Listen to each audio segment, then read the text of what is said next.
What's up everybody, I'm Jason and welcome back to another video looking at some tips and tricks for the Canon EOS R5. So this video is a bit of a 2-for-1 in that I am looking at how auto ISO behaves when shooting with a flash and a new feature for flash photography in general, the E-TTL Flash balance setting.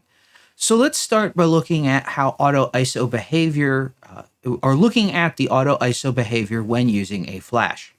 So over the last couple of generations, Canon has been expanding the auto ISO range when a flash is used and how the camera works in general.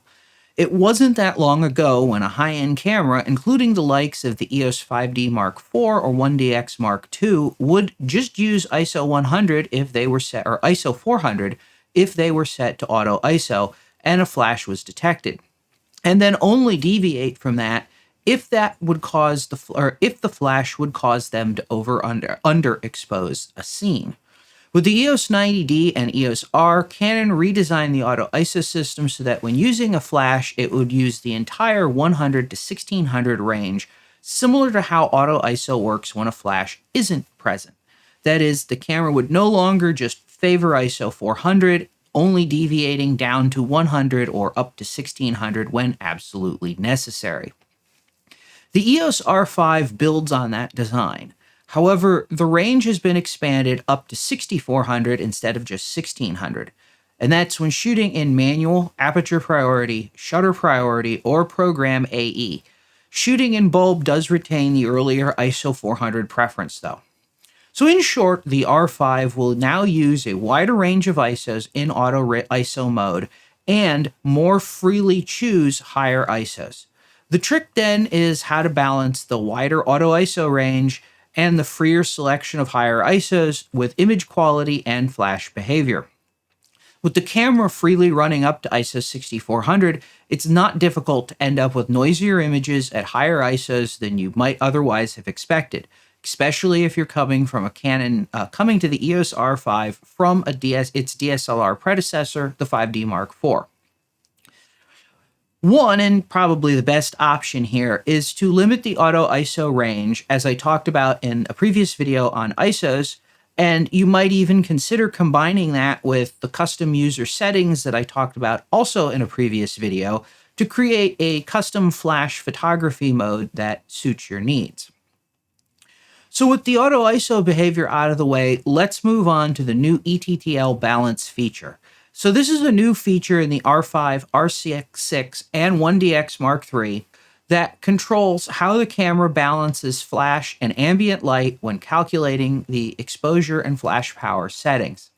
Though it's not directly related to auto ISO operation, the flash balance does have a direct impact on how the camera meters for the ambient exposure and therefore the ISO that it's selected when using auto ISO. E-TTL Flash Balance can be found on the Shoot To menu page, then go under External Speedlight Control, followed by searching or looking for the E-TTL Balance menu entry. It presents you with three options. These are Ambience Priority, Standard, and Flash Priority. When the camera is set to Ambience Priority, the metering algorithm considers the ambient light the primary light source for the scene, and focuses on achieving a good ambient exposure while working within the available exposure constraints. So in general, ambience priority will try to get the best ambient exposure reasonable by lowering the shutter speed, opening the aperture, or raising the ISO, or any combination of those that it can use. Expect to see this option favoring higher ISOs and slower shutter speeds more often than not. It will then adjust the flash power so that the flash provides fill light and doesn't inherently overpower the scene.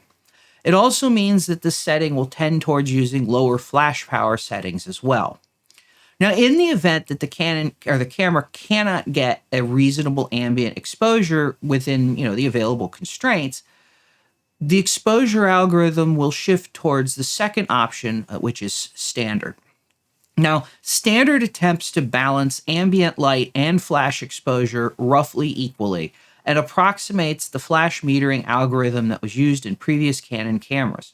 In my testing, I found that because standard was trying to balance ambient and flash exposures, it also tended towards using higher ISOs than you might otherwise want. However, unlike ambient's priority, it will also tend towards using a higher flash output as well. The final setting is flash priority. As the name implies, this biases the metering so that the flash becomes the primary light source. The biggest consequence of this that I've seen is that the camera will tend to use lower ISOs or favor faster shutter speeds in an effort to lower the ambient exposure so that the flash is more prominent. I'll typically see ISO speeds a stop or more lower than what I see with the ambient priority or standard, and that will often be paired with a higher shutter speed as well. With that said, there are a few things I noticed in my testing that I think are worth talking about. To start with, I found that for my camera with the RF 24-70 f2.8L IS-USM lens mounted, the camera tended to favor low shutter speeds regardless of what I did. I would frequently see shutter speeds in the 1/80th to 100th of a second range, and in general, it seemed like the metering system favored dropping the ISO before it raised the shutter speed. Though given the right conditions, it will absolutely use the sync speed or high-speed sync if that's enabled. Going the other way, I found that any of these settings in the camera would often favor higher ISO speeds and lower flash power outputs, while usually keeping the shutter speed in that 1/30th to 1/100th of a second range. This basically has the benefit of reducing the flash's recycle time, increasing the number of flashes per battery, but it does introduce more noise into the images. The third thing I noticed is that in combining auto ISO with the flash appears to cause the camera to ignore specified auto ISO minimum shutter speeds. So even setting a fixed minimum shutter speed of 1/1000th of a second, I would still see much slower shutter speeds when shooting with a flash. Now, unfortunately, I'm not a huge flash user anymore, so when push comes to shove, I have virtually no real-world experience as to how these new flash balance settings work in other environments than what I tested them in. And that's generally the problem with testing a system as complicated as this.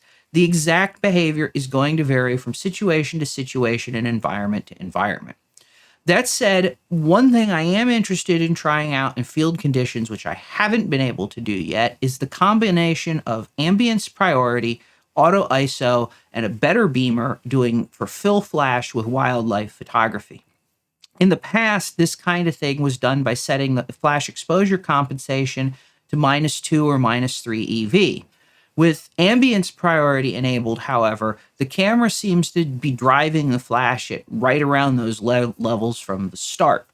The only problem I see with this is that the camera doesn't seem to honor the auto ISO minimum shutter speed, and that, of course, could be problematic in freezing action with wildlife.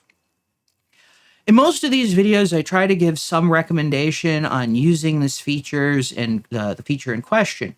In this case, I don't really have a recommendation other than to say, take the settings for a spin and see what works best for you. Unfortunately, the TTL flash metering on the R5, as I said, is quite complicated, and this video only scratches the surface. Hopefully, though, this helps sheds a little bit of light on the behavior of auto ISO when using a flash, and one of the ways you can tune flash behavior regardless of whether you use auto ISO or not. If you found this video interesting, or at least useful, or at least a little bit informative, please smash that like button. Also, please consider subscribing, and as always, thanks for watching, and I'll see you next time.